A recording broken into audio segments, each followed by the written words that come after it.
안녕하십니까? 예. 오늘 임재록 공부는 교재 214페이지부터 하겠습니다. 먼저 임재의 설법부터 좀 들어보죠. 여러분, 나의 불법은 올바른 선문의 정통을 개성하고 있는 것이다. 임재가 이제 자기 자신이 펼치고 있는 법문이 자기 개인의 주장이 아니다라고 하는 입장을 밝히고 있죠.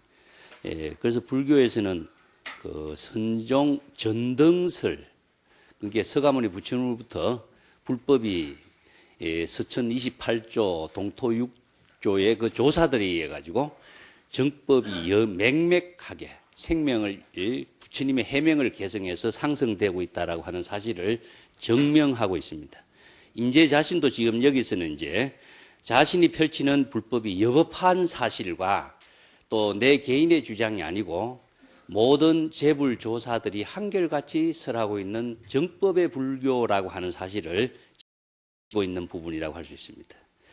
선문의 정통을 개성하고 있다. 예를 들면 마곡 화상을 비롯해서 다나천년 화상, 마조도일 화상, 여산 기종 선사, 또 석공 해장 선사와 같이 이러한 당대 최고의 선성들의 불법과 똑같이 선불교를 수행해서 천하에서 여러분들에게 선법을 펼치고 있는 것이다. 그러나 사람들은 이러한 사실을 믿지 않고 있습니다. 그래서 모두 의심을 일으키고 비방하고 있다. 이것은 무엇이냐 하면은 정법의 불교를 바르게 공부하지 않는 수행자들을 지금 나무라고 있는 거죠. 정법의 불교를 설하면은 그것은 정법은 아니고 사법이라고 생각하고 자기들이 주장한 일부의 주장이 정법이라고 생각해버리고 이게 이제 많은 중생들이 편견에 떨어져서 바른 정법을 배우지 못하고 있는 모습을 지금 질타하고 있는 겁니다. 수없이 많은 선성들, 수행자들이 있고 선지식이 있지만은 정법의 불교를 펼치고 있는 사람은 그렇게 많지 않는데 내가 지금 지적하고 있는 이러한 선성들은 당대 최고의 선성으로서 정법을 설한 선성들이다. 이렇게 제시하면서 임재가 존경했던 선성들이라고 제시해 볼 수가 있습니다.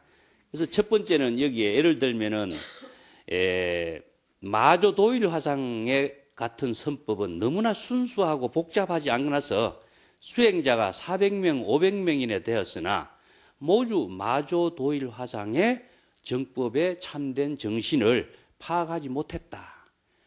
여기서 마조도일 선사 같은 당대 최고의 선성인데 이 마조도일 선생의 문화에 이렇게 많은 수행자들이 모여도 마조도일 선사의 정법의 불교를 체득한 사람이 많지 못했다 하는 이유는 왜일까요? 수없이 많은 수행자가 참선 수행을 한다고 선지식의 문화에 모였지만은 그 마조도일 선사의 정법의 불교를 확신을 갖지 못하고 믿지 못하기 때문에 그러한 바른 정법의 사상을 자신이 체득하지 못했다라고 하는 것을 지적하고 있는 거죠. 그 왜 그러냐? 마조도일 선사의 불법은 너무나 순수하다. 이 순일무잡이란 말을 씁니다. 순수하다라고 하는 이 표현인데 순일무잡이라고 하는 이 말은 원래 법화경에 나오는 말입니다. 너무나 순일해서 잡스러움이 조금도 다른 티끌이 삿된 것이 끼어들 수가 없다. 이게 순일무잡이라고 하는 다른 말을 한다면은 진여를 말하고 있습니다. 진여의 지혜가 작용하고 있는 정법의 가르침을 펼쳤기 때문에 마조도일 선사의 법문을 사람들이 믿질 않았다. 예를 들어서 마조도일 선사의 법문으로 여러분 잘 알고 있는 말이 어떤 말이죠? 진여지를 다르게 표현한 말이 있습니다. 자, 평상심이 도다. 이런 말 잘 알고 있죠? 평상심이 도다라고 하는 말을 하니까 이 평상심이 도라는 말은 너무나 잘 아는 말이라 여러분들도 이 말 모르는 사람 없어요. 다 잘 알고 있어요. 그런데 이 말에 참된 마조도일 선사의 불법의 정신, 그 바른 지혜를 체득하지 못하고 글자만 알고 있는 거예요. 글자만 알고 있으니까 불법은 모르는 거죠. 그래서 많은 수행자들이 거기에 수행한다고 모였지만은 마조도일 선사의 말은 알아. 말은 아는데 어떻게 알았느냐? 너무나 간단하고 너무나 쉽게 이해하는 언어이기 때문에 사람들이 그 말을 말에서 제시하고 있는 불법의 참된 진실을 체득하지 못하고 올바른 수행을 하지 못하고 있는 수행자가 되었다. 그래서 이 마음이 바로 부처다 이런 말 여러분들도 다 잘 알고 있죠. 그 말을 아무리 잘 알고 있어도 그 말을 토대로 해서 불법의 지혜를 체득하는 자신의 능력이 갖추지 못한다면은 그것은 말만 하는 것이지 불법을 하는 건 아니잖아요. 그래서 마조 도일 선사가 아주 중국에서 중국 사람들이 누구나 쉽게 이해할 수 있는 언어로 바꿔요. 경전에서는 진여의 지혜라든가 진여 삼매라든가 열애라든가 이런 말을 해놓으니까 여러분들 금강경을 그렇게 많이 읽어도 열애라든가 진여라든가 이런 말은 이해는 알고는 있지만 내용은 잘 모르거든요. 그래서 이 말을 쉽게 이해할 수 있도록 평상심이 도다 이렇게 말을 제시해놨어요. 그런데 평상심이 도다 하니까 평상심 일상생활하는 마음이니까 그것이 뭐 불법이라고 할 수 있는 것이다. 이렇게 사람들이 믿질 않아 버려요. 이 말이 앞에서도 황벽 불법 무다자 이런 말 했죠. 앞에 황벽 스님이 임재 스님에게 불법을 가르치는데 맨 처음에 임재 스님도 그랬어요. 황벽 스님이 제시한 불법이 너무나 일상생활 속에서 우리가 너무나 잘 알고 있는 언어고 대수롭지 않은 말이라. 그러다 보니까 거기에 대해서 자신이 이게 뭐 불법의 진수냐 확신을 갖지 못해. 믿음이 설지 않아. 그러다 보니까 왔다 갔다 세월만 보내는 겁니다. 그래서 나중에 철저하게 그 불법을 자신이 깨닫고 나서는 한 말이 황벽의 불법은 정말 간단 명료하고 단순하고 본래의 지혜가 작용하게 하는 군더더기 하나 없는 바로 정법의 가르침 그거 자체였다. 그래서 황벽 불법 무다자란 말을 쓰는 거죠. 이어서 마조도일의 법문도 평상심이도다. 이 마음이 바로 부처의 지혜 작용의 주체다. 이런 말을 하니까 사람들이 그게 뭐 불법이냐. 믿질 않아. 믿질 않으니까 바른 수행으로 나아가지 못하는 아류의 선성들만 많이 모이게 되는 것이다. 그래서 언어 그 자체에 떨어져서 진실을 알지 못하는 수행자들이 얼마나 많습니까? 이런 법문의 내용의 임재가 철저하게 경전의 가르침에 의해 가지고 뭘 제시했냐면은 언어에 떨어지지 마라. 언어 문자에 떨어지지 말라. 그럼 언어 문자라고 하는 것은 방편이죠. 이 방편에 떨어지면은 진실을 알지 못해. 진실이라고 하는 것은 자신이 지혜를 작용하는 힘을 말하고 있는데 불교의 모든 지혜의 종교, 자각의 종교죠. 그래서 방편이라고 하는 것은 진실된 깨달음과 지혜로운 삶을 만들게 하는 가르침의 언어 문자의 방편인데 그 진실을 체득하지 못하고 언어 문자에만 끄달려서 한평생 헛된 수행자의 세월을 보내고 있다. 그런 것을 지적하고 있는 겁니다. 두 번째는 여산화상은 자유자재하고 정직하기 때문에 앞에서부터인지 뒤에서부터인지 학인들이 여산화상의 선법의 경지를 애쳐가지도 못하고 모두가 멍하게 정신이 나간 상태로 있다. 여산화상은 기종 지상선사인데 이분은 마조의 제자입니다. 이분은 설법이요. 보통 언어 문자의 방편을 가지고도 설하고 있지만은 불법이 뭡니까? 이렇게 주먹을 막 내민다든가 이런 변칙적인 설법을 잘 하니까 보통 사람들이 그 경지를 이해를 하지 못하게. 그래서 너무나 수행자들이 많이 모였지만은 여산화상의 불법을 제대로 체득하지 못한 사람이 많았다. 이런 이야기를 하죠. 예를 들어서 여산의 기종 지상선사가 얼마나 지혜의 안목이 뛰어났나 하면은 그 당시에 수제라고 손꼽는 이망권이라고 하는 재상이 있었습니다. 이 재상이 백낙천과 같이 기종 지상선사가 당대의 선지식이니까 우리 그분 한번 찾아가자. 그래서 당시에 백낙천 또 이망권이라고 하는 사람은 수제라고서 아주 그 천재적인 인물로 재상이 된 사람이에요. 그래서 이분이 별명이 왜 망권이냐 하면은 당시에 책을 만권이나 읽어서 통달하지 않은 것이 없었어요. 그래서 이 망권이라는 별명이 붙었어요. 그래서 이분이 기종 지상선사를 찾아가서 이런 질문을 합니다. 내가 지금 현재 글자로 새겨진 책들은 거의 다 보았다고 할 수 있는데 유마경을 읽어보니까 불가사의 해탈 법문을 쓰란 부분인데 이해가 잘 안 된다. 수미산이 겨자씨에 들어가고 사해의 바닷물이 한 트럭 같은 구멍에 들어가는데 도대체 이게 있을 수 있는 일이냐 이거죠. 그래서 화엄경에서 이사무예법계, 사사무예법계라는 여러분 말 들어봤을 겁니다. 수미산 같으면은 우주와 같은 큰 산이 어떻게 겨자씨와 같은 가장 적은 것 속에 들어가고 수미산을 둘러싸고 있는 사해의 바닷물, 그 엄청난 바닷물이 어떻게 한 트럭 같은 구멍 속에 들어갈 수 있느냐.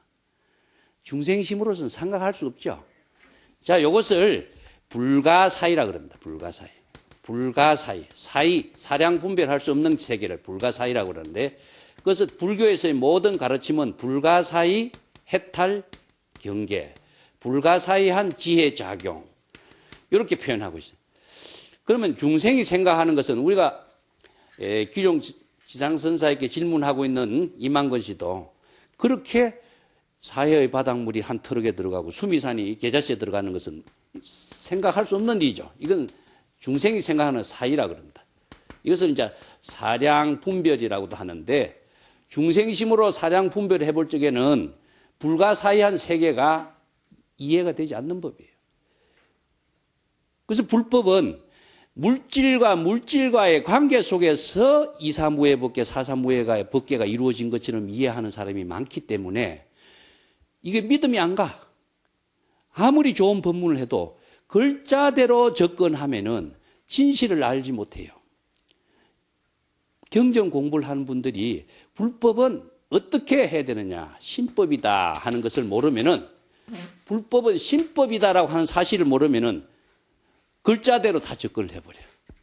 저 수미산이 겨자씨 어떻게 들어갈 수 있겠습니까? 이건 불가능하죠. 사해의 바닷물이 트럭 속에 들어가는 거 불가능하죠. 여기에서 우리가 불교에서 색수상 형식의 색이라고 하는 것을 루빠라고 하는 물질이라고 하는 것은 공간을 차지하고 있습니다. 이 분필도 한 공간을 차지하고 있어요. 여기 색이에요. 우리 몸도 색이라서 공간을 차지하고 있는데 공간을 차지하고 있는 거와 공간을 차지하고 있는 거에 하나가 둘이가 될 수가 있습니까? 책상하고 나하고 지금 분리가 안 되죠. 공간을 차지하고 있는 거죠. 그죠? 칠판하고 나하고도 분리가 안 돼요. 이 세계를 불법이라고 하는 것이 아닙니다. 이 물질의 세계는 물질이 각각 허공이라고 하는 이 땅이라고 하는 거, 이 공간 속에서 작용하고 있는 세계를 루빠라고 하는 것인데 그 자체가 하나 공간이 되는 것을 말하는 것이 아니라 불교는 신법이기 때문에 마음속으로 그 경지를 깨달음으로 체득해서 지혜로 작용하는 세계를 설하고 있는 것을 불가사의 해탈 경계라고 이야기합니다. 그래서 이만건 씨가 그런 질문을 했을 적에 기종선사는 뭐라고 했냐. 당신은 책을 10,000권이나 읽어서 국가에서 재상으로 발탁이 된 위대한 정치자지만은 당신이 읽은 10,000권의 책은 다 어디 갔느냐 이렇게 질문해요. 10,000권의 책이 어디로 들어갔습니까? 자, 우리의 마음속에 다 들어가 있죠. 그러니까 지혜로 체득하고 지식으로 체득해서 10,000권의 책이라는 것이 자기 것으로 쓸 수 있는 능력으로 만들어진 것이죠. 우리가 경전을 많이 공부했다, 만법을 공부했다 하는 것은 경전의 모든 84,000 법문의 지혜를 경전의 방편의 어느 문자를 통해서 자신의 마음으로 지혜로 자각으로 깨달음으로 작용할 수 있는 힘이 갖게 됐을 때 어떤 힘이 이루어집니까? 불가사의 해탈 경계가 이루어져요. 그럼 불가사의 해탈 경계가 불가사의한 깨달음의 세계가 대상 경계로서 이루어지겠습니까? 내 몸으로서 그냥 이루어진다라고 하는 것은 내 몸의 작용의 주체가 작용하지 않는데 내 몸이 깨달음의 지혜가 작용할 수 있겠습니까? 그래서 우리가 몸이 깨달음으로 이루어진다고 착각을 하고 있는 거예요. 이게 얼마나 중생이 전도몽상 착각 속에 있느냐. 생사해탈도 마찬가지. 생사해탈하니까 몸이 생사해탈하는 걸 알고 있죠. 여러분들 그렇게 많이 알고 있을 거예요. 그죠? 그래서 앉아서 죽고 서서 죽고 해야 생사해탈하는 선지식이고 고성이라고 생각하고 있어요. 불교하고 전혀 관계없는 소리예요. 이게 얼마나 잘못된 길에서 지금 불법 공부를 하고 있느냐 하는 거예요. 몸이 어떻게 생사해탈해? 몸이. 생사해탈하는 것은 지혜가 작용하는 것으로서 이루어지고 있는 세계를 말하지 몸으로 이루어지는 세계 아니에요. 물질이 생사해탈한다라고 하는 세계가 어디 있겠어요? 그러니까 불법을 바르게 배우지 못하면은 엉뚱한 길에서 이렇게 평생 헤매고 돼. 그래서 기종선사의 법문을 기종선사의 법문을 듣고 이만권이 그 자리에서 깨달아. 그래서 스승으로 모시게 되고 선지식은 당대 선지식은 이런 안목을 갖추어서 잘못된 중생의 착각과 번뇌 망념을 바로 선병을 지적하고 바른 지혜를 작용하게 하는 법문을 제시하니까 당대 최고의 선지식으로서의 역할도 할 수 있었고 당대 수많은 재상들이 천재들이 그 선성들 문화에 모여서 불법을 배우게 된 거예요. 그 불법을 배운다라고 하는 것은 형식적으로나 뭐 자신의 명예에 도움이 되도록 불법 배운 사람 누가 있겠어요? 자신이 깨달음의 지혜로운 삶이 되도록 하고 불가사의한 해탈의 경계에 깨달음의 삶으로서 자신이 삼업을 청정하게 하고 공덕행을 이루게 하고 보살도를 실행하게 하고 위대한 자신의 삶을 실행할 수 있는 힘을 스스로 구족했기 때문에 그 불법을 우리가 실행하는 거 아니겠어요? 이게 불법을 실행하는 것이 과시하기 위해서 불법을 실행하거나 명예를 얻기 위해서 실행하거나 이게 얼마나 어리석은 사람들이냐는 겁니다. 그래서 평상의 법문을 이렇게 해도 그냥 그 말을 진실을 체득하는 원력의 힘이 없기 때문에 믿질 않기 때문에 그게 나아가지를 못하고 있는 모습이 바로 수없이 많은 수행자들의 아류의 선성의 모습이라는 걸 지적합니다. 또 다음에 다나천년화상을 이야기했어요. 다나천년화상 같은 경우에는 손바닥에 구슬을 가지고 놀면서 감추기도 하고 남에게 보이기도 하고 학인들을 지도하고 잘못된 학인들의 안목을 모두 바로 잡아주고 했다 이런 이야기예요. 다나천년화상은 여러분 방거사라고 하는 사람하고 두 사람이 과거 시험을 보러 가다가 어느 주막에 들려서 이제 어떤 스님을 만나요. 젊은 수재들 어디 가십니까? 과거 시험 보러 갑니다. 과거 시험 보러 가는 것보다도 부처를 선발하는 데 가는 것이 더 좋을 텐데 이런 이야기를 해요. 그 이야기는 내가 전에도 가끔 했지만은 그 당시에 왜 과거 시험에서 부처에 선발하는 선불장이라는 말이 그래서 나왔느냐 하면은 중앙 귀족들이 그렇게 왕족이라든가 친척들이 정치를 잡으면은 3년에 한 번씩 과거 시험을 봐가지고 입신 출세하려고 하는 수재들을 선발을 하지 않아요. 그 사람들이 자신들이 할 역할을 가로채가기 때문에 그래요. 그래서 형식적으로는 과거 시험을 실행하지만은 실제로는 과거의 인재를 선발하지 않았어요. 이런 과거 시험의 문란 속에서 일어나는 형태가 수재들이 꿈을 잃어버리게 된 거죠. 그래서 그대들이 아무리 뛰어난 수재지만은 이런 형식적인 정치가 문란한 시대에는 수재가 입신 출세하기 어려우니까 그 아까운 그 수재의 그 뛰어난 재주를 불법을 배워서 부처가 선발해서 자신의 독자적인 깨달음의 경지로 중생 구제하는 보살도의 삶을 사는 것이 더 위대한 삶을 사는 길이다. 이렇게 방향을 제시해 준 거죠. 그래서 방거사하고 다나천년선사가 과거 시험 보러 가다가 그 말을 듣고 이제 마조도일선사의 부처 선발하는 도량에 나아갑니다. 그래서 다나천년선사는 석두 이천선사의 문화에서 들어가서 이제 깨달음을 얻게 되죠. 그런데 다나천년선사가 여기서 구설을 가지고 논다 이런 말 하는 것은 선성들이 가장 많은 방편을 사용하고 있는 것이 뭐냐 하면은 구설하고 여의보주의 비유입니다. 우리의 마음을 구설에다 비유한 거죠. 불가사의한 지혜가 작용하는 것을 구설에다 비유합니다. 그래서 여의보주라 그러죠. 여의주 이런 말 들어봤죠? 내 마음대로 되는 거예요. 이게 우리 마음이 내 마음대로 되는 거라. 이게 자기 마음대로 할 수 있는 것은 자기 마음밖에 없어요. 그 내 마음대로 자신을 깨달음으로 또 중생으로 또 지옥하기 축생으로 바꿀 수 있는 것은 자기 마음밖에 없죠. 이 구설의 변화에다 비유를 시켜. 근데 구설 그 자체는 어떠냐? 모양이 없어요. 색깔도 없고. 그 여의보주라 이게. 우리의 마음의 본래 자성이 청정하기 때문에 어떤 고정된 모양 다 색깔이 없어요. 그런데 우리의 구설에 여기서 까만 물체가 오면은 구설이 까만 것을 비춰주고, 흰 것이 오면 흰 걸 비춰주고, 붉은 것이 오면 붉은 것을 비춰줘. 구설 자체는 전혀 독자적인 색깔과 모양이 없는데 외부의 시절 인연에 따라서 주의 경계에 따라서 구슬의 모양과 색깔이 바뀌어지는 겁니다. 요걸 우리 마음에다 비유하고 있어요. 그래서 우리의 마음은 항상 본래 진여가 자성 청정하기 때문에 부처의 지혜는 청정한 지혜로 작용하고 있는데 중생심이 발동하면은 경계에 끄달리면은 어떻습니까? 까만 색깔이 오는 경계에 끄달리면은 까만 마음으로 임하죠. 빨간 색깔의 마음이 오면은 빨간 마음으로 바뀌어버려. 이게 뭐냐? 중생심으로 경계에 떨어져서 자신의 본래 구슬의 청정한 지혜 작용을 상실하는 모습으로 비유한 겁니다. 그래서 구슬을 가지고 학인들에게 방편법문을 펼치는데 아주 뛰어난 안목을 갖추었다.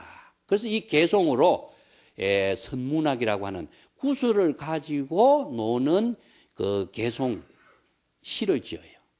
이게 롱주검이라든가 완주검이라든가 이런 선문학의 대표적인 작품이 이제 나오게 되어 있습니다. 또 거울을 갖고도 비유하고 있죠. 거울 그 자체는 항상 본래 그대로의 모습에서 변화가 없는데 어떤 사물이 거울 앞에 닥쳐오면은 거울은 비춰주는 작용이에요. 뭐 나는 미우니까 안 비춰주고 싫으니까 안 비춰주고 하는 것도 아니라 항상 비추는 작용을. 그 사물이 거울 앞에 오든 사물 앞에 오지 않든 거울은 비추고 있어요. 이게 우리 마음이다. 그래서 우리의 마음이라는 것은 고정된 어떤 정지 상태로 있을 수가 없어요. 항상 물이 흐르듯이 항상 흘러가고 있고 항상 작용하고 있는데 이 비추는 작용과 우리의 마음의 지혜 작용과 똑같습니다. 비추는 작용을 여법하게 비추려면은 본래 심을 잃어버리면 안 돼. 사물에 끄달려서 비추면 어떻습니까? 빨간 사물이 왔을 적에 내 마음을 비추면 빨간 색깔로 비추게 되고 노란 사물로 내 마음이 오염이 돼가지고 비추면은 노란 색깔로 내 마음을 비추게 되겠죠. 이게 바로 중생의 마음인데 일체의 모든 사물이 오더라도 거기에 끄달리지 않고 본래의 청정함으로 그대로 작용하게 하는 것이 바로 거울이나 구슬에다 비유한 겁니다.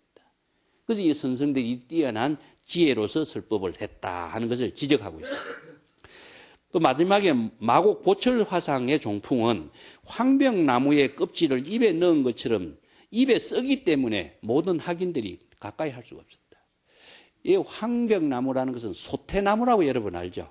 이게 아주 입에 넣으면 쓴 겁니다. 입에 넣으면 또 뱉어버리죠. 이것을 이제 마곡 보철 선사의 법문은 사람들이 접근하기 어려워. 아주 뛰어난 법문을 하니까 무슨 말인가 도대체 받아들이지 못하는 거예요.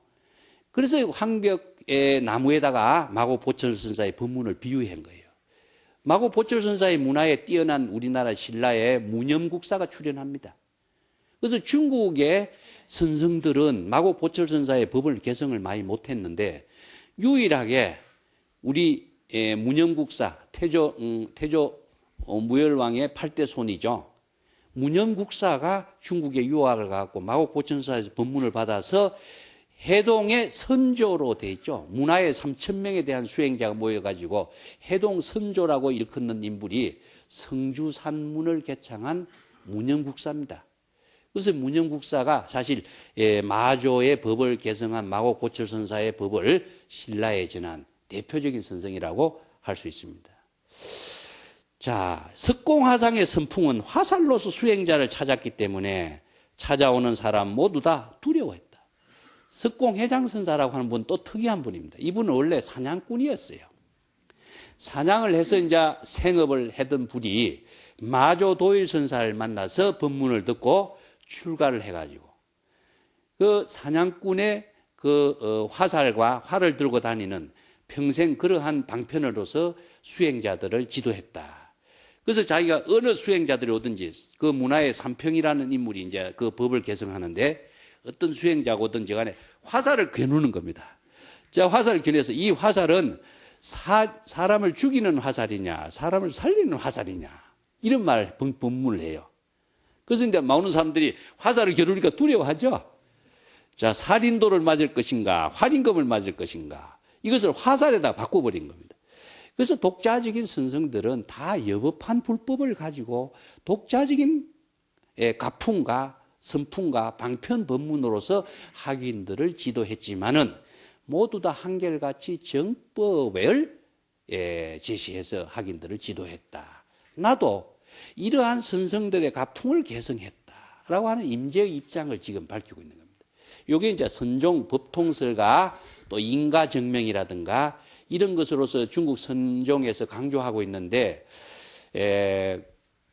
정법이라고 하는 입장을 제시하지 못하면은 눈썹이 다 날아가 버린다든가 또 천벌을 받는다든가 이런 자각적인 그 문제를 갖고 있었던 것이죠. 그래서 선종 전등설이라고 하는 거, 인가정명이라고 하는 것은 스승이 제자에게 이심전심으로 법을 설했다든가 여러 가지 이런 주장들은 모두 정법의 불교라고 하는 사실을 입증해주고 있는 하나의 인가정명이 되는 겁니다. 정법이 아닌다면 불법을 굳이 이야기할 필요가 없어요. 그래서 내가 학인 스님들께도 이야기하지만은 불법과 세속법의 차이가 아까 여기서 사의라고 하는 것은 이것은 세속법입니다. 세속의 모든 가치는 이원에 이루어졌어요. 이원론적인 것은 주객이라든가 옳고 그름이라든가 선과 악이라든가 이게 사량 분별에 떨어지게 만드는 가치관이죠. 그렇지만은 불가사의라고 하는 것은요, 이론적인 사고예요. 일체의 모든 상대적인 차별 경계를 초월해야만이 작용할 수 있어요. 그렇기 때문에 이원론적인 사고로 떨어진 모든 세속의 여러 가지 중생의 병을 출세간적인 지혜로서 치료할 수 있습니다. 그래서 다른 말로 한다면은 불법의 지혜로만이 중생의 병을 치료할 수가 있어요. 불법을 알지 못하면은 중생의 병을 진단할 수 없고 치료할 수가 없어요. 그러면 중생심으로서 중생심의 병을 치료할 수가 없다는 이야기입니다. 그래서 불법으로서 일체 중생을 구제하는 원력을 세우는 것이 우리가 불보살의 원력인 거예요. 불보살의 원력은 불법의 지혜를 구족했을 때 가능한데 불법의 지혜는 구족하지 않고 일체 중생을 구제한다는 원력만 발휘한다고 이거 되겠느냐. 그렇기 때문에 정법의 안목을 구족하지 않으면은 중생을 구제할 수가 없다 하는 이야기. 그 활쏘기가 나는 선수행과 불교 수행에 굉장히 많이 응용되고 있는 부분이 있죠. 맹자에도 이런 이야기가 있죠. 인이라고 하는 것은 활 쏘는 것과 같다. 인을 실행한다라고 하는 것은 활 쏘는 것과 같다. 이런 말을 하죠. 그래서 인이라고 하는 것을 여기서 도라고 하는 말로 바꿔 놓는다면 어떻습니까? 유교에서 제시하고 있는 인은 유교의 최상의 실천 덕목이죠. 불교에서 이야기하는 불도라고 하는 것도 불법의 지혜를 작용할 수 있는 최상의 가르침을 도라고 이야기하는데 인을 실행하는 것은 활쏘기와 같다. 활을 쏜 사람이 관역에 맞추어서 똑같이 우리나라에서 활쏘기의 세계 최고라고 하지만은 똑같이 관역을 맞춰서 활을 쏘지만은 어떻습니까? 경쟁은 서로 되죠. 근데 이 경쟁을 남을 의식하면 경쟁이 안 돼요. 이건 중생이 되는 거예요. 자기와 자기와의 여법하고 바른 법을 실행하고 여법하게 활을 쏘아야 그 관역에 맞게 돼 있는 것이지 여법하게 관역을 맞춰서 활을 쏘는 사람이 자기가 지금 여기 하는 일에 지혜로 작용을 하는 일에 초점을 두지 않고 주위 사람 경쟁자를 의식하면 어떻게 되겠어요? 자기의 활쏘기가 관역에 안 맞죠? 이와 마찬가지라. 항상 자기 본분사의 생명활동을 해야지 주위에 일어난 일에 이것저것 신경 쓰는 사람은 자기 본분사를 할 수가 없는 중생이 되는 거나 똑같습니다. 그리고 만약에 활을 쏘았을 적에 이번에 관역을 빗나갔다. 왜 빗나갔는가를 남에게 탓하면 되겠습니까? 자기가 여법하지 못한 그 자세라든가 마음가짐에 의해서 활이 빗나갔다는 사실을 자기 스스로 과오를 자기 스스로 확인하고 점검하고 그것을 바로 잡아 나갈 때 그 문제를 해결할 수 있는 거죠. 또 마찬가지예요. 그래서 염기적교학이라는 내가 자주 씁니다. 망념이라는 사실을 자신이 자각하지 못하면은 자신이 망념의 중생심에서 벗어날 수 있는 지혜를 체득할 수가 없어요. 이것을 체득할 수 있는 힘은 무엇이냐? 활쏘기가 여법하게 활 쏘는 것처럼 여법하게 불법을 실행할 수 있는 지혜를 자신이 구족해야만이 자신의 과오가 무엇인가, 잘못된 점이 무엇인가, 또 바르게 해야 할 방향과 방법이 무엇인가를 알 수가 있지. 활쏘기 방법을 모르고 불법을 모르는 사람이 자기가 잘못된 것을 영원히 자각하지 못하고 남에게 탓을 돌리는데 어떻게 자기의 지혜로운 생활, 깨달음의 생활로 바로 나아갈 수 있는 힘을 구족할 수가 있겠느냐. 이와 같은 힘입니다. 그래서 불법 수행이나 인을 실행하는 수행은 활쏘기와 같다. 그런 이야기였습니다. 자, 다음 단 넘어가겠습니다. 교재 217페이지가 되겠습니다. 자, 임재가 지금 내가 사용하는 불법의 지혜작용은 올바른 정면에서 만법을 만들기도 하고 부수기도 하고 신묘한 변화를 마음대로 펼치고 있다. 일체의 어떠한 경계에 내가 들어갈지라도 곳에 따라서 번뇌망념의 일을 하지도 않고 그 경계가 나를 변화시킬 수도 없다. 자, 이게 임재가 자신의 아까 구설 이야기했습니다. 구설이 자기의 본래 청정함을 가지고 작용할 수가 있으면은 외부의 어떤 경계 모양 색깔이 오더라도 거기에 오염되지 않고 떨어지지 않고 자기의 주체성을 발휘할 수 있는 힘이 있다고 했죠. 임재가 이런 입장이다. 임재 무의진인의 경지로서 불법의 지혜로서 정법을 일체의 우리 만법을 만들기도 하고 부수기도 한다. 이 말은 무엇이냐 하면은 일체 유심조란 말 있죠. 우리의 마음이 모든 법을 만들기도 하고 일체의 모든 법을 다 없애기도 하는 거예요. 그래서 모든 법은 생사의 모든 것은 마음으로 만든다. 마음으로 만들기 때문에 우리가 한 생각에 일체 유심조입니다. 일체가 뭐 유심이냐? 법을 만드는 거예요, 법을. 이 법이라고 하는 것은 다른 말로 한다면 법을 만든다는 게 어떤 것인가? 그래서 불교에서 이야기하는 법은 무엇이냐? 의식의 대상을 법이라고 한다. 자, 내가 좋은 생각을 하면 어떻습니까? 좋은 법이 만들어지고, 나쁜 생각을 하면 어떻습니까? 나쁜 법이 만들어지는 거야. 보살도의 법을 실행하면은 보살도의 법이 만들어지고. 그래서 법을 만든다. 그래서 일체의 불법을 건립한다. 이런 말 하죠? 불법을 건립한다. 이런 말씀입니다. 불법을 건립한다는 것은 불법의 지혜로서 지금 여기 자신이 지혜로운 삶을 보살도로 실천하는 것을 말해요. 이게 불법을 모르면 불법을 건립할 수가 없죠. 그래서 모든 것은 자신의 마음으로 만들어내는데 마음으로 불법을 알아야 불법의 지혜를 건립하고 보살도를 실행하고 삼업청정한 행을 할 수가 있고 일체의 공덕행을 해양할 수가 있는데 불법을 모르기 때문에 한 생각 한 생각마다 어떤 법이 만들어지냐? 번뇌망념의 법만 만들어지는 거야. 업장의 법만 만들어져. 업을 만드는 법만 만들어지는 거예요. 그래서 불법을 알아야 불법을 건립하는 것처럼 일체 유심조라고 했지만은 불법을 알면은 그 마음 작용이 불법을 건립하는 것이 작용이 되고 중생의 마음으로 작용하면은 업을 짓는 일만 만드는 거예요. 그래서 모든 업은 마음으로 작용하고 있다. 그 임재가 지금 하는 말도 지혜 작용이기 때문에 이게 불법입니다. 불법으로 건립하는 일이 무엇이냐? 자기 본분사의 일이다. 그 본분사의 일을 펼치면은 설법하는 일은 어떻습니까? 자기 본분사의 일이지만은 그 설법에 하는 일이 다른 사람들에게 불법을 제시해서 깨닫게 하는 일이기 때문에 보살도의 일이 되는 거고. 자신이 지금 노동을 해가지고 남에게 도움이 되는 일은 자기 본분사의 일이지만은 그 일이 보살행의 일이 되는 것이고. 이게 모든 일은 자기의 원력행을 따른 지혜작용의 일이지만은 그 지혜작용의 일이 다 불법을 건립하는 일이 되도록 하는 것이기 때문에 불법을 건립하는 일은 자기 마음에 있는 겁니다. 이것을 지금 임재가 신묘한 변화를 마음대로 펼친다. 이게 무엇이냐? 내 마음이 일체의 만법을 건립하고 자유자재하고 구설이 신통묘용을 부리는 것과 마찬가지다. 그래서 이걸 미묘한 지혜작용, 반야심경에도 나오죠. 일체의 경계에 들어갈지라도 어떤 번뇌망념의 일에 떨어지지 않고 경계가 나를 변화시킬 수가 없다.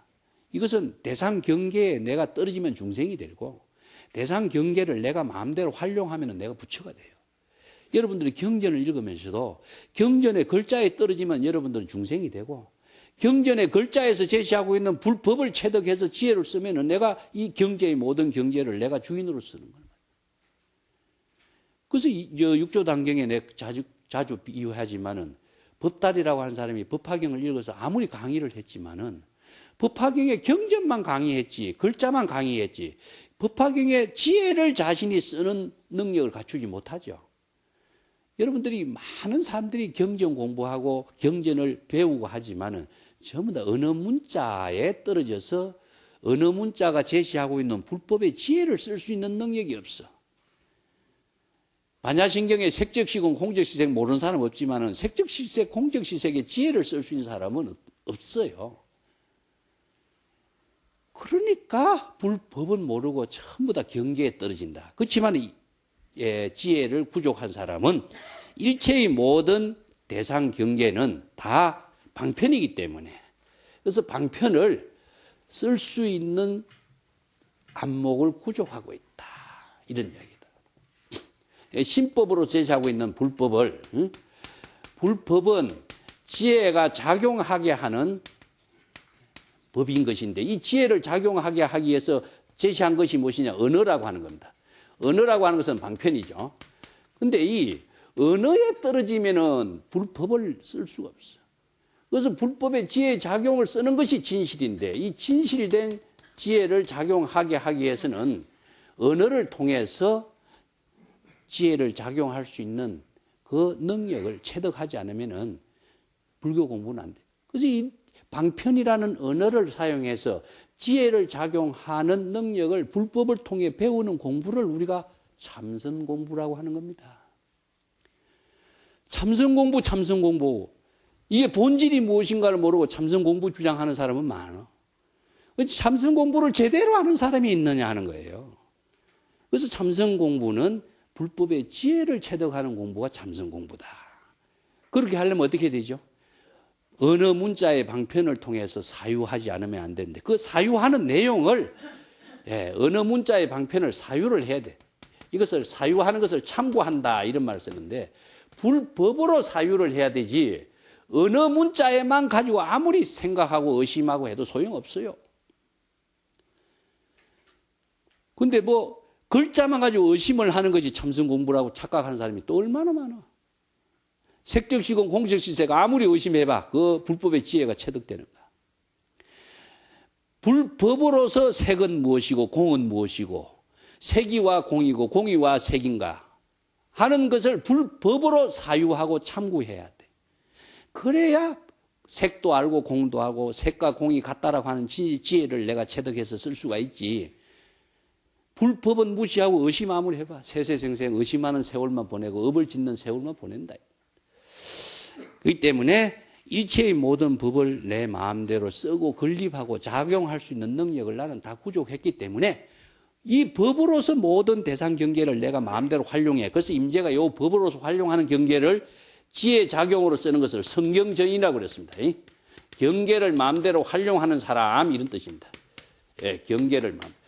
경계를 타고 경계를 마음대로 활용하는 사람은 불법의 지혜를 내가 가지고 언어라는 경계, 또 사물이라는 경계, 보고 듣고 먹고 하는 경계, 옷을 입고 식사를 하고 차를 마시는 경계, 이 모든 경계를 자신이 본래 진인의 지혜 작용으로 쓸 수 있는 능력을 갖춘 사람을 경계저인이란 말씀입니다. 그래서 보통 사람들은 경계에 떨어지죠. 향기에 떨어지고 맛에 떨어지고 경계에 떨어지고 좋고 나쁜 데 떨어지고 색깔에 떨어져 버려요. 그렇지만 나는 그 경계를 자신이 지혜로운 살림살이의 세계로 삼는다. 이 온 법계를 자신의 삶을 실현하는 세계로 삼는다. 그런 의미입니다. 번뇌망념이 대상 경계. 또 어떤 사람이 있으면 나는 즉시 그가 어떤 사람인가 잘 살펴봐. 그렇지만 그는 내가 누군지 알지 못한다. 이 말이 참 어려운 말입니다.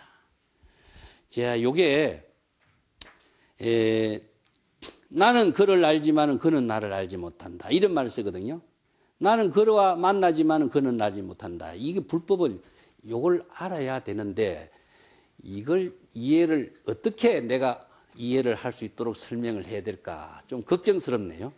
자, 한번 해봅시다. 나는 그를 알아. 그래서 나는 무엇이냐면은 중생심입니다. 중생심이고 거라고 하는 것은 무엇이냐? 이게 그는 불심을 말해요. 이게 우리의 마음에 중생심과 불심이 함께 작용하고 있습니다. 이것을 이렇게 표현해요. 나는 그를 아는데 이것은 불심이니까 이게 법신을 말하고 있습니다. 본래인을 말하고 본래인을 그라고 합니다. 본래인. 여러 가지 표현을 쓰는데 나는 그를 아는데 그는 나를 알지 못한다. 그는 그밖에 알지 못해. 자, 요 이야기라. 요걸 다른 말을 한다면요. 기실론에서 하면은 신불견신 중생은 자각할 수 있다. 이걸 선에서 이야기하면 연기적각이라 쓰는데 망념이 일어나는 사실을 자각하는 것을 말하고 있습니다. 다른 말을 한다면 망념이 일어나는 것은 중생심이지만 망념을 자각하는 것은 무엇이냐? 부처죠. 그래서 망념이 일어나면 망념이 일어나는 사실을 자각해라. 요 말을 쓰는 겁니다. 이걸 모르면 참선 공부를 할 수 없어요. 이게 기실론의 사고 체계에 토대를 둔 겁니다. 그런데 각지적 실효. 망념을 자각하면은 망념은 적 없다. 그렇기 때문에 실이기 때문에 대상이 없어져요. 이걸 부지유라고 합니다. 선에서는. 의식의 모든 대상 경계가 없는 것은 부처요. 의식의 대상 경계가 있는 것은 망념을 대상 자각하는 거니까 망념의 대상 경계는 지유라 그러는데 지유는 중생인 겁니다. 이걸 이제 육조단경에서는 견성성불하는 방법으로 제시하고 있어요. 이 기실론의 사상 체계를 모르면 이 이야기를 못 풀어내요. 이 동산양계화상이 자기가 개울을 건너가다가 문득 깨달으면서 나는 그를 처처에 만나지만 그는 나를 알지 못한다. 이런 말을 개송을 씁니다. 이 중국 선성들이 이 법의 체계를 갖고 이야기하는데 식심견성이라고 말 쓰죠. 육조단경에. 자신의 마음을 깨달아 체득하는 것이 견성이다. 그래서 식심이라는 것은 본래 망심을 아는 것이 견성이라고 하는데 이 견성을 할 수 있게 하는 힘은 무엇이냐? 불법이 있기 때문에. 불법을 알지 못하면 이 수행 방법을, 수행 체계를 실천할 수가 없어요. 불법에 의해서 자각이 이루어지기 때문에 그렇습니다. 여기서 나는 무엇이냐? 중생인데 내가 번뇌 망념을 가지고 있는 내가 번뇌 망념이 일어난 사실을 자각했을 때 자각하면은 무엇이냐? 바로 자신의 진여 법신을 만나요. 그걸 염기적각이라고 합니다. 망념이 일어난 사실을 자각하는 것은 망념이라는 사실을 아는 것은 중생이고 망념이라는 사실을 자각하면은 자각하는 그 자체가 바로 진여의 지혜이기 때문에 이게 법신인 겁니다. 그래서 나는 번뇌 망념을 자각하기지만은 자각했기 때문에 자신의 본래인을 만나 그를 만나지만은 그는 나를 알지 못해. 본래인은 의식의 대상 경계가 없어요.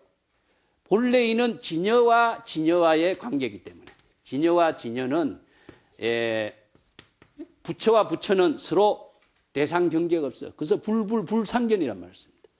부처와 부처는 의식의 대상 경계를 초월했기 때문에 나는 그를 알지 못한다 이런 말로 쓰는 거예요. 이거 부지유야. 그래서 부처의 지혜작용은 부처의 지혜작용으로 시절 인연에 따라서 지금 여기 자기 본문사 일만 행하는 것일 뿐인 내가 무슨 일을 한다는 의식의 대상 경계를 갖고 있으면 중생이 돼버려요. 이걸 진여삼매라고 합니다. 자, 이것을 진여삼매라고 하고 이걸 진여지라고 이야기해요. 그래서 불교의 수행과 외도의 수행의 차이를 대승기실론에서는 진여삼매를 이루는 수행을 하는 것은 정법의 수행이고 진여삼매가 되지 않는 수행은 전부 다 사법, 망념의 수행이 돼요. 그래서 정법의 수행과 망념의 수행을 판단할 수 있는 힘이 불법을 통해서 정확하게 제시되어 있는 거예요. 그래서 진여삼매가 작용할 수 있는 지혜의 안목을 구족한다라고 하는 것은 불법을 갖추지 못하면은 이 판단이 나오질 않아요. 그래서 이걸 남전의 화상으로서는 짐승과 고양이들은 지유요. 부처는 부지유라는 말을 씁니다. 그래서 지유와 부지유의 문제가 부처와 중생의 세계를 중국 선성들이 법의 체계를 갖고 새로운 언어로 만들어냈는데 이 이야기는 다음 시간에 제가 한번 더 구체적으로 하겠습니다. 오늘은 시간이 돼서 이거 마치겠습니다.